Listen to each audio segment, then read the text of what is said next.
Ogni mattina, in Valle d'Aosta, quando sorge il sole, una zanzara femmina si sveglia e sa che dovrà volare per trovare il sangue che permetterà alle sue uova di maturare. Attaccare le proprie vittime la espone a un rischio elevatissimo di essere uccisa, ma non può farne a meno. I suoi geni vogliono continuare ad esistere. Una mattina, in Valle d'Aosta, una coppia di exploratores habiles si sveglia e sa che dovrà affrontare molti ostacoli, perché ha deciso che non può farne a meno. Sanno che lo sforzo sarà tanto e che la ricompensa, tutto sommato, sarà piccola, ma l'alternativa non è accettabile. Significa rinunciare ad essere se stessi.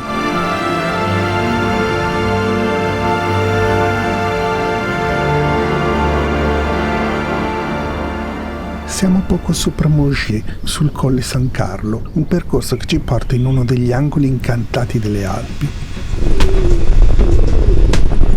Il lago d'Arpy, a 2066 metri, dove nelle sue acque tranquille e cangianti si specchia il massiccio del Bianco, perlomeno lo fa nelle giornate limpide. Purtroppo a noi è capitata una decisamente poco favorevole. Di origine glaciale, ospita una rara biodiversità, tra cui il tritone alpestre. È caratterizzato da un microclima particolare, ma di questo ne parleremo più avanti. Lago d'Arpy sembra che sia una meta molto gettonata. Vogliamo esplorare le gocce di pioggia che cadranno sulla nostra testa. Ma prima di tutto l'accessibilità. E poi ci sono tante altre cose interessanti. Andiamo.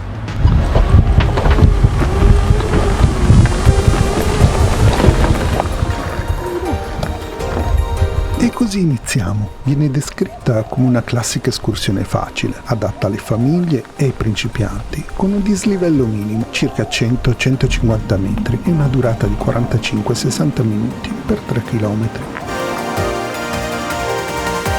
Il blocco del tracciato si trova sulla strada regionale 39, tra Arpy e L'Appy. Un percorso poco impegnativo che si ripaga abbondantemente con una vista spettacolare ed un ambiente da favola quando si raggiunge la meta. Lasciamo il passaggio.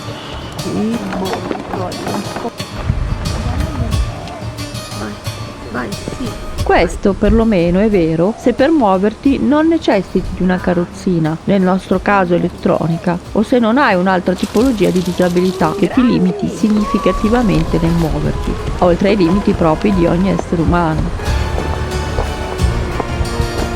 In questi casi il percorso può risultare molto più ostile, anche pericoloso, e si trasforma in un territorio inesplorato, privo di informazioni su ciò che ti aspetta più avanti. Potremmo trovare, come spesso ci accade, ostacoli insormontabili che ci costringono ad abbandonare l'impresa. Questo vale per tutti gli aspetti della vita, di cui le nostre escursioni sono una metafora. Succede a tutti di incontrare ostacoli insormontabili, certo che sì, ma ad alcuni capita più spesso. La carrozzina vuole riposare, è surriscaldata e dice: ma mi fermi. Ma allora la domanda è: perché? Chi ce lo fa fare? Perché come quella piccola zanzara all'alba, anche noi rispondiamo ad un istinto primordiale. Non è per sopravvivere biologicamente, ma è per sopravvivere dentro. Restare fermi, al sicuro, nel comfort dell'asfalto cittadino sarebbe la scelta più semplice, la più logica, ma sarebbe una morte silenziosa. Accettiamo il rischio, la fatica e l'incognita perché l'alternativa è guardare il mondo soltanto da uno schermo. E quello non è vivere. Aspetta.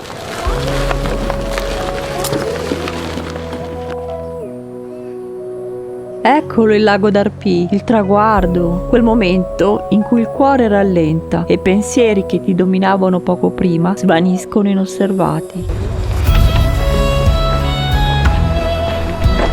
Le cime del Bianco, le Grand Jura dovrebbero specchiarsi qui, di fronte. Oggi si nascondono tra le nuvole, ma la potenza di questo anfiteatro naturale ti invade comunque la mente.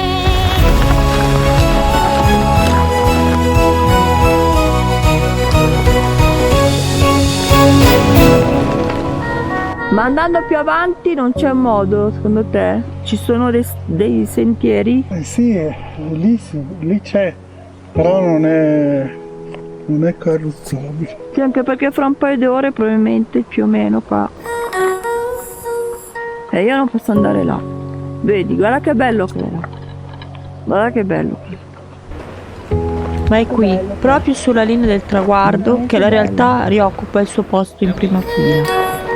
Volevamo fare il giro del lago, immergerci in questo bellissimo scenario. Invece siamo fermi, pochi metri dopo l'arrivo. Il sentiero si trasforma in inaccessibilità. Siamo arrivati in un paradiso, ma possiamo solo guardarlo dalla soglia. E mentre siamo fermi, bloccati dalla pietra, arriva l'altro abitante di questo luogo.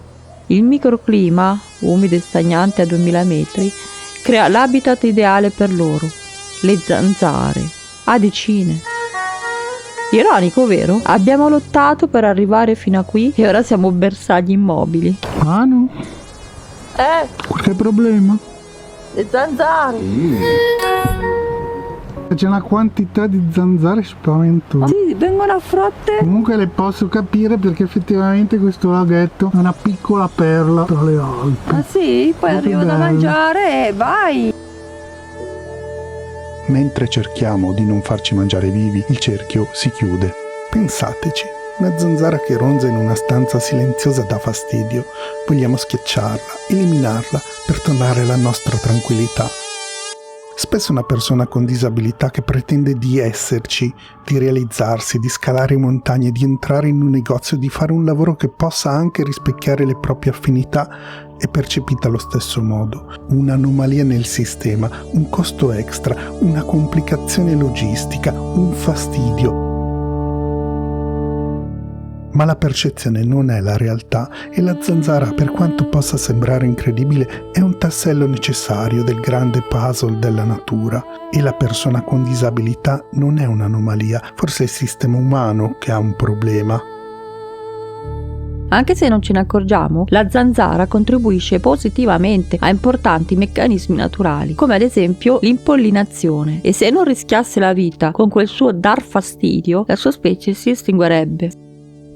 Se noi non rischiassimo, se non ci impuntassimo di fronte a questi sassi dicendo "ci sono anch'io", la nostra dignità si estinguerebbe.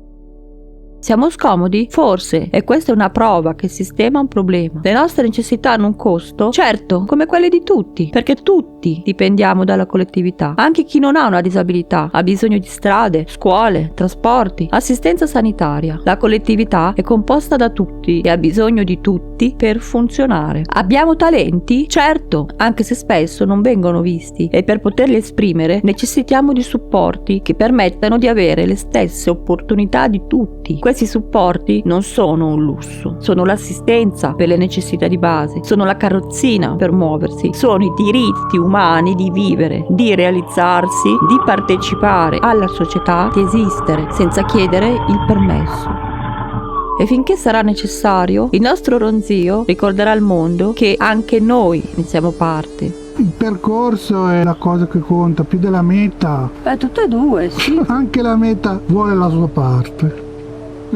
La meta, che è metà, perché qua il sentiero continua, va oltre e io vorrei andare oltre, Per vedere cosa c'è. oltre il prossimo limite. Sempre. Ma ricordati che non viviamo quei 300-400 anni. Vabbè, entro il limite della scadenza. La Lea comunque è capace di trovare il comfort ovunque. Mi sembra giusto. Brava Bubi! Bene, messaggio inviato, però le zanzare ci sono ancora e sono affamate. Abbiamo scoperto che possiamo arrivare fin qui, abbiamo visto che non possiamo andare oltre e abbiamo nutrito la fauna locale.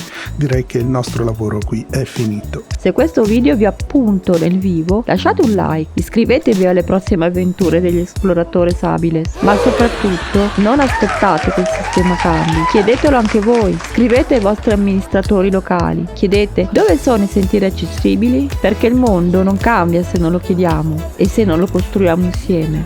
Noi ci siamo, e tu? E grazie per essere stati con noi. e se volete fare ancora un pezzettino con noi andiamo avanti. Hasta luego. Ciao. Aiuto, queste zanzare, madonna!